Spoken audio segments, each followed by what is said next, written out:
بسم اللہ الرحمن الرحیم۔ السلام علیکم ورحمۃ اللہ وبرکاتہ۔ عزیز طلباء طالبات، بسم اللہ الرحمن الرحیم۔ تقابل ادیان و مذاہب کا سبق نمبر 49 آج ہم پڑھ رہے ہیں۔ اس سبق کا عنوان ہے گرو نانک کی سوانح۔ آج کے اس سبق میں سکھ مت کے بانی گرو نانک کے بارے میں ہم جانیں گے کہ گرو نانک کب پیدا ہوئے اور کہاں پیدا ہوئے اور ان کی زندگی کیسے گزری، انہوں نے اپنی زندگی میں جو اسفار کیے وہ کہاں کہاں کیے، یہ تمام تفصیلات آج کے اس سبق میں ہم پڑھیں گے۔ یہ گرو نانک کی تصویر ہے جس کی پوجا بھی کی جاتی ہے، یعنی اس کو گرودواروں میں لگایا جاتا ہے، پھول چڑھایا جاتا ہے، اس طرح سے ایسی تعظیم کی جاتی ہے جس سے یقین ہے کہ اس کی پوجا کی جاتی ہے۔ ولادت یعنی پیدائش، گرو نانک کی پیدائش۔ گرو نانک 15 اپریل 1469 کو وسطی پنجاب میں لاہور سے تقریباً 50 میل جنوب مغرب میں واقع ایک گاؤں تلونڈی میں پیدا ہوئے جو اب ننکانہ صاحب کہلاتا ہے۔ خاندان کے اعتبار سے وہ بیدی کھتری تھے۔ ان کے والد کا نام کلیان چند عرف مہتا کالو اور والدہ کا نام تھرپتا تھا۔ آپ کے والد اپنے زمانے کے لحاظ سے اوسط درجے کے تعلیم یافتہ تھے اور مقامی مسلم زمیندار رائے بلار کی سرکار میں منی۔ آپ کا خاندان انتہائی ایماندار اور محنتی تھا۔ مذہبی پرہیزگاری کے لحاظ سے یہ خاندان اپنے پاس پڑوس کے گاؤں میں عزت کی نگاہ سے دیکھا جاتا تھا۔ اس پوری عبارت میں گرو نانک کی پیدائش، مقام پیدائش اور خاندان کے بارے میں بحث ہے۔ سب سے پہلے بتایا کہ 15 اپریل 1469 کو تلونڈی نامی گاؤں میں جو وسط پنجاب یعنی لاہور سے تقریباً 50 میل جنوب مغرب میں واقع ہے، اس گاؤں میں پیدا ہوئی اور آج کل اس گاؤں کو ننکانہ صاحب کے نام سے جانا جاتا ہے۔ آپ کا خاندان بیدی کھتری تھا اور والد کا نام کلیان چند عرف مہتا کالو کے نام سے مشہور تھے اور والدہ کا نام تھرپتا تھا۔ آپ کے والد منیم کی نوکری کرتے تھے۔ آپ کا خاندان بہت ہی ایماندار اور محنتی مشہور تھا، یعنی آس پاس کے گاؤں میں آپ کا خاندان بہت ہی عزت کی نگاہ سے تعلیم و تربیت۔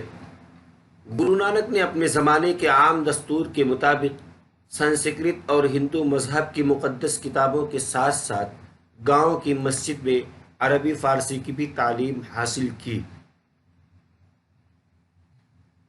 آپ نے پیندھا سے ہندی، پنڈت برج ناتھ سے سنسکرت اور سید حسین سے فارسی پڑھی۔ تھوڑے ہی دنوں میں انہوں نے وہ سارا کچھ سیکھ لیا جو ان کے استاذ ان کو پڑھاتے تھے۔ اس پوری عبارت میں آپ کی تعلیم کے بارے میں بحث کہ آپ نے یعنی گرو نانک نے جو اس زمانے میں جو دستور تھا وہ تعلیم حاصل کی۔ آپ نے سنسکرت بھی پڑھی، عربی فارسی بھی سیکھی اور ہندی بھی سیکھی۔ مذہبی استغراق۔ گرو نانک بچپن سے ہی تلاش حق میں لگ گئے۔ اس مذہبی استغراق کو دیکھتے ہوئے آپ کے دنیاوی مستقبل کے بارے میں آپ کے والد بہت پریشان رہتے تھے۔ کھیتوں کی کھدائی کے کام، دکان چلانے کا کام اور اسی طرح کے کئی دوسرے کاموں میں آپ لگائے گئے، لیکن آپ کا دل کسی کام میں نہ لگا۔ والد کی انتہائی کوششوں کے باوجود آپ دنیاوی اعتبار سے کسی منفعت بخش کاروبار میں قدم جمانے سے احتراز کرتے رہے۔ روایات میں باپ اور بیٹے کی اس مادی اور روحانی رجحانات کی کشمکش سے متعلق بہت سے واقعات منقول ہیں۔ یعنی گوتم بدھ جب جوانی میں کچھ کام کے لائق ہوئے اور تعلیم و تربیت کا مرحلہ مکمل ہوا تو ان کے والد نے سوچا کہ ان کو کسی کام میں لگایا جائے، لیکن گوتم بدھ کا من کسی کام میں نہیں لگتا تھا، جس کی وجہ سے ان کے والد بہت پریشان رہتے تھے۔ کبھی انہیں کھیتوں کے کام میں لگایا گیا، کبھی کسی دکان پہ بٹھایا گیا، کبھی کسی اور کام میں لگایا گیا، اس طرح کسی میں دل نہیں لگا ان کا۔ اس سے متعلق بہت سے واقعات، خاص طور سے جو روحانی واقعات مشہور ہو جاتے ہیں، اس طرح سے ان کے بہت سے واقعات مشہور ہوئے۔ شادی۔ مذہبی استغراق کو دیکھتے ہوئے گھر والوں نے آپ کی شادی کرنے کا فیصلہ کیا کہ ہو سکتا ہے شادی کے بعد ان کے خیالات میں تبدیلی آئے۔ چنانچہ سلطان پور کے دوران قیام میں ان کی بہن نانکی اور بہنوئی کی کوششوں سے گرو نانک صاحب کی شادی 1 اپریل 1485 میں بٹالہ کے ایک کھتری خاندان میں بابا محل جی کی بیٹی سلکھنی نامی خاتون سے ہو گئی، جس سے آپ کے 2 صاحبزادے سری چند اور لکشمی داس پیدا ہوئے۔ ان میں سے لکشمی داس کی اولاد اب بھی پنجاب کے مختلف علاقوں میں آباد ہے۔ یہ آپ کی شادی شدہ زندگی سے متعلق عبارت ہے کہ جب آپ کے والد نے یہ دیکھا، آپ کے خاندان والوں نے دیکھا کہ مذہبی استغراق کچھ زیادہ ہی ہے، تو اس کو کم کرنے کے لیے انہوں نے سوچا کہ اگر ان کی شادی کر دیں گے تو ہو سکتا ہے دنیاوی زندگی میں واپس آ جائیں اور مذہبی استغراق کم ہو جائے۔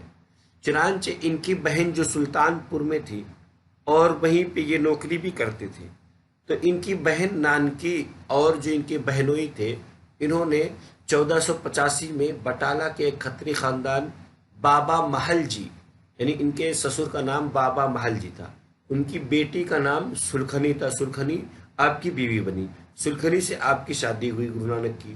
پھر گرو نانک سے 2 صاحبزادے ہوئے، سری چند اور لکشمی داس۔ سلطان پور کے شب و روز، آپ چونکہ وہاں نوکری کرتے تھے اور تقریباً 8 سال وہاں رہے، تو اس سے متعلق جاننا ضروری ہے، کیونکہ یہیں پہ آپ کی زندگی میں انقلاب آیا، جس کی وجہ سے آپ بھکتی، اگرچہ آپ کا رجحان پہلے سے تھا روحانیات اور بھکتی، عشق الہی میں کے اشعار گانا اور بھکتی تحریک سے جڑنا، یہ سب رجحانات تھے، لیکن وہ انقلاب جسے معرفت خداوندی سے تعبیر کیا جاتا ہے، وہ سلطان پور میں ہی آپ آیا۔ اس لیے اس سلطان پور کے شب و روز کا جاننا ضروری ہے۔ سلطان پور نواب دولت خان لودھی کی سرکار میں گرو نانک اپنے بہنوئی کی سفارش سے سرکاری گودام کے نگراں مقرر کر دیے گئے۔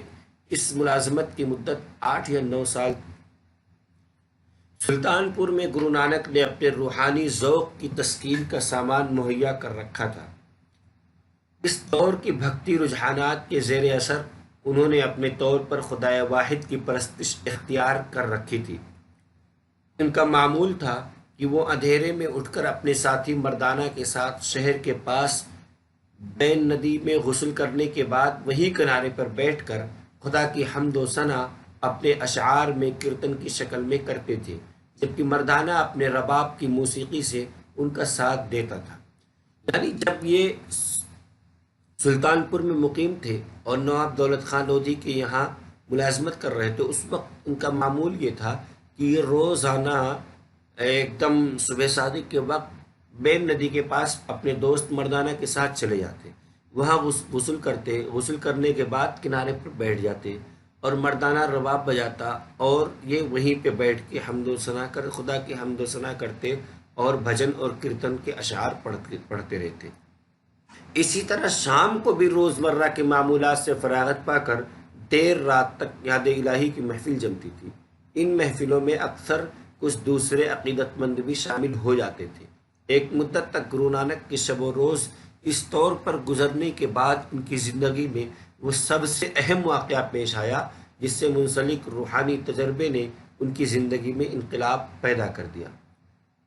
کیا ہے وہ ڈوبنے کا واقعہ ہے جس نے آپ کے اندر روحانی انقلاب پیدا کیا۔ ڈوبنے کا واقعہ یہ ہے کہ ایک دن صبح کو جب گرو نانک معمول کے مطابق بین ندی میں غسل کے لیے گئے تو ندی کے کنارے پر آپ کے کپڑے پائے گئے، یعنی آپ ڈوب گئے، آپ کے کپڑے باہر تو پائے گئے اور آپ نہیں پائے گئے۔ تمام لوگوں کو یقین ہو گیا کہ آپ ڈوب گئے۔ نواب دولت خان اور تمام متعلقین نے غوطہ خوروں اور جال ڈالنے والوں کی مدد سے تلاش کرنے کی پوری کوشش کی، مگر ان کا کچھ پتہ نہ چلا۔